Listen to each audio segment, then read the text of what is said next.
কারাগারে থাকলেও কর্মস্থলে দেখানো হয়েছে উপস্থিত, মঞ্জুর হচ্ছে ছুটির আবেদনও। নজিরবিহীন এই ঘটনা ঘটেছে চট্টগ্রামের রাষ্ট্রায়ত্ত তেল বিপণন কোম্পানি যমুনা অয়েল কোম্পানির শ্রমিক লীগ নেতা আবুল হোসেনের ক্ষেত্রে। চাকরিবিধি অনুযায়ী নেওয়া হয়নি কোনো ব্যবস্থা, এ নিয়ে চলছে তোলপাড়। যমুনা অয়েলের শ্রমিক কর্মচারী ইউনিয়ন সিবিএ সভাপতি ও শ্রমিক লীগ নেতা আবুল হোসেন চলতি বছরের 20 জুলাই গ্রেপ্তার হয়ে কারাগারে। সেদিন থেকে 9 আগস্ট পর্যন্ত 20 কর্মদিবস তাকে কর্মস্থলে উপস্থিত দেখানো হয়েছে। বিষয়টি জানাজানি হলে 19 আগস্ট প্রথমবার এজিএম মাকসুদুর রহমান 10 আগস্ট থেকে 19 আগস্ট পর্যন্ত আবুল হোসেন কর্মস্থলে অনুপস্থিত আছেন বলে লিখিতভাবে জানান।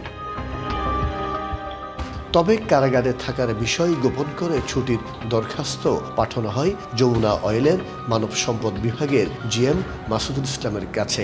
4 গুণ শক্তিশালী এনজাইম ও অধিক ফেনা সমৃদ্ধ অরিক্স সিলভার ওয়াশ মাত্র 70 টাকায়। তিনি আবেদন অনুমোদন করেছেন। বিষয়টি জানতে ফোন করা হলে পরিচয় দেওয়ার পর সংযোগ কেটে দেন মাসুদুল। না, আমি কথা বলতে ইচ্ছুক না, নিষেধ আছে আমার। ঠিক আছে।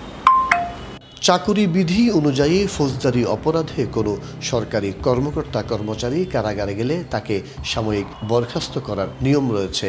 আবুল হোসেনের ক্ষেত্রে সাময়িক বরখাস্ত তো দূরের কথা, কোনো ব্যবস্থাই নেওয়া হয়নি।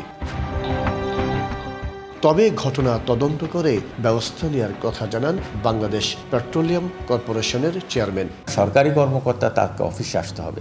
সে যদি অফিসে একাধিক্রমে না আসে তাহলে কিন্তু তার বিরুদ্ধে বিধিগত ব্যবস্থা নেবে, কোম্পানি ব্যবস্থা নেবে, অবশ্যই নিতে হবে। দীর্ঘদিন ধরে যমুনা অয়েলে নিয়োগ, বদলি, পদোন্নতি থেকে শুরু করে তেল চুরি নিয়ন্ত্রণ করছে প্রভাবশালী একটি সিন্ডিকেট। এ বিষয়ে অনুসন্ধানে নেমেছে দুদক সহ বিভিন্ন গোয়েন্দা সংস্থা।